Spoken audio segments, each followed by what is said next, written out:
everybody, I'm Kimberly Turner from cookingwithkimberly.com, and Mom is on the show today showing us something. Ingrid. Hi. And today we're going to show you how to bake a Napa Valley pistachio pie crust. Doesn't that sound awesome? This is going to go with a beautiful pumpkin pie, and we're going to make a pistachio whipped cream as well. So check out those two shows if you want the whole recipe. If not, this is how you do a pistachio pie crust. This would also be beautiful with apples, an apple pie, a cherry pie. Anything else that you would think of that you would think would be awesome with it? I don't think there's any pie that would be good with it. Well, there you go. So what we have here going on, what do you have in your big bowl? Okay, I have 3/4 of a cup of shortening. Okay. 2 1/4 cups of flour. Plain flour, okay. Right. And here we have about a 1/2 cup of ground pistachios. Now I just used my coffee grinder. You could use a food processor, or you could smash them up really finely with a mallet by hand. But that's what we've got going on. And we're going to use a beautiful ingredient from Napa Valley Vinegar Company. This is their pistachio infused oil blend. They have a whole line of these awesome nut blends and a truffle one as well that impart so much flavor. You can almost use them like they're an extract. They have so much flavor. Now it's called an oil blend because there's canola oil, EVOO, and it has pistachio nut oil and pistachio flavor, natural pistachio flavor. What an intense concentrate of pistachio deliciousness. Check them out online at winecountrykitchens.com for that and the whole line. So now what? Okay, so the flour and the shortening are in here already. Okay. Do you want the pistachio in there too? Yes. Okay. And it goes all of it? Yeah. Half of it? Try half of it. We're gonna do half at first so Mom can see. Yeah. I'd rather have it all ready so we don't have to break more up. Okay. So that's about a 1/4 cup in already. Okay, and 1/2 teaspoon of salt. Okay. About a tablespoon of brown sugar. Okay. So, and 1 teaspoon, you want to do it? Sure. A teaspoon. 1 teaspoon of the pistachio oil. Oh, it smells so good. Woo! It gives so much flavor. And you know, usually we would use this just for as a finishing oil, but it's beautiful in baking too. Oh, that's so tasty. Beautiful. Now, on the side, I'm just going to prepare this 1 egg. Okay. Oh, you're gonna break it up first? And I need a tablespoon of vinegar goes in there. Okay. And then enough water into that to make 3/4 of a cup. Okay, so we're combining the egg, the vinegar, and water to make 3/4 of a cup. So mix your egg up with your vinegar and your water. Okay, now we're gonna make 3/4 of a cup. Just add extra water. There we go. Okay, and now we're just going to incorporate all of the dry ingredients and the shortening with the pastry cutter. If you don't have a pastry cutter, you could use 2 knives. Or forks. Or 2 large forks, right? You could do that. Take a little longer. I suggest not using your hands. The heat from your hands will melt the shortening, and that's not what you want. What you want is to try and keep little knobs of shortening in there. It's kind of like the size of peas. And that's what makes your dough nice and flaky and light.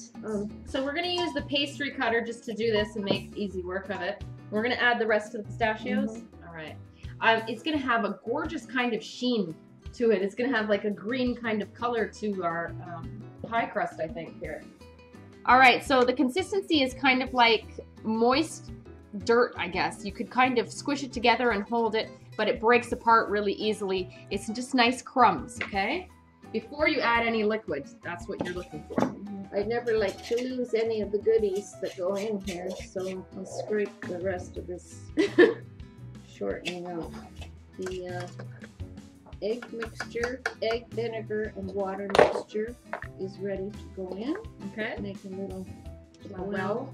You have to use very cold water for this. And I like to put in 1/2 of it at a time. Okay. So you put half in, and then you stir it all the way through, combine it all, pull the crumbs into the center, and then you'll see what you're working with. Every day that you do baking, is a different day. The atmosphere is different, the ingredients that you use are different, the moisture content is a little bit different. So you just kind of have to go by ear, by sight, I guess, too, by feel. That's right. All of those. Now I can see that we're going to need a little more water because we use the pistachio crumbs, and they absorb quite a bit of the water. More than flour does, actually. So you just want to just bring it together just barely, right? Yes. You don't want it to be mucky. No. But you need enough water that it doesn't fall apart either. Right. Try and roll it out.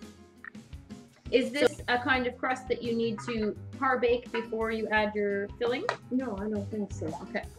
I mean, if you are making a pie that needs the crust pre-baked, you could certainly use this recipe. So you're going to follow the instructions of whatever pie you're using and just substitute your crust for this bad boy.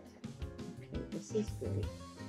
Okay, so we've just pulled it all together into a ball without having to force it, and that's what we've got going on, okay?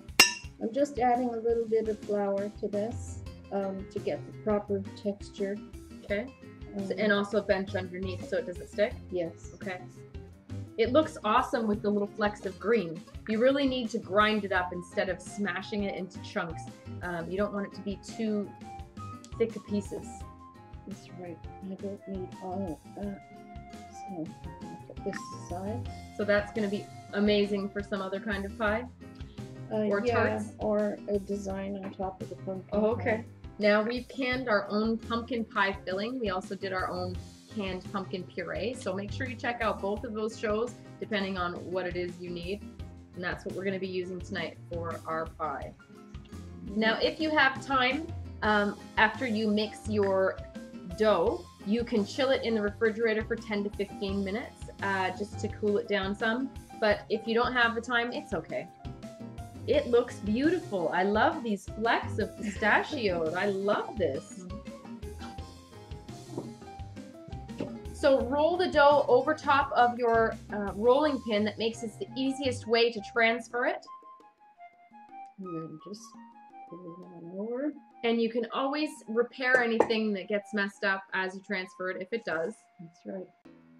Now use the back of your knuckles to push the edges into the sides of the pie plate. That's important. Yeah. You want to give yourself as much space as you can to fill it with the deliciousness that you've made. Well, I guess I better go get our pumpkin pie filling. Okay. So I'm just going to trim this up nicely.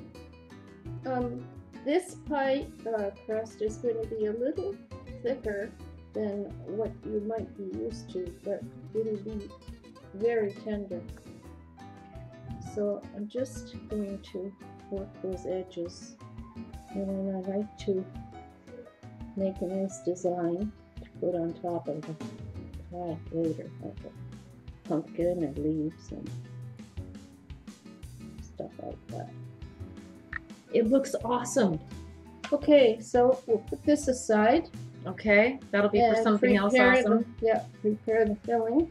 So this pie crust is great to refrigerate, and you can also freeze it. It does a beautiful job in the freezer. This is almost enough for 2 pies. You can do a bottom crust and a top crust pie, or you can make a bunch of tartlets or whatever it is you're looking to do with this.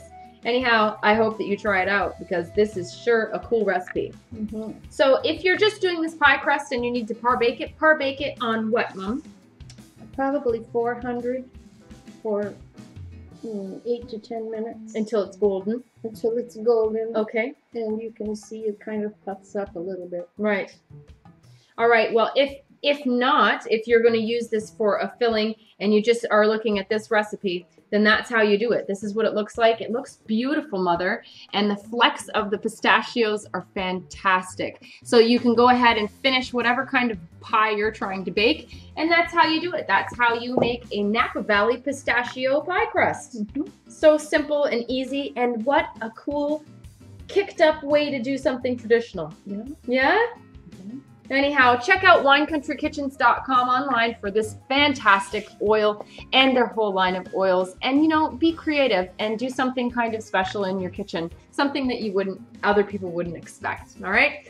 But make sure you check out Mom's website at ingridturnertoday.com. Follow me on Twitter at cookingwithkime with a capital E. Like the fan page at facebook.com/cookingwithkimberly. My shows are on ifood.tv/cookingwithkimberly, youtube.com/cookingwithkimberly, Roku. You can find my channel called Cooking with Kimberly, and you can find me syndicated on Apple TV. Come to my website at cookingwithkimberly.com and subscribe. Interact with us and let us know what's going down in your culinary world, all right?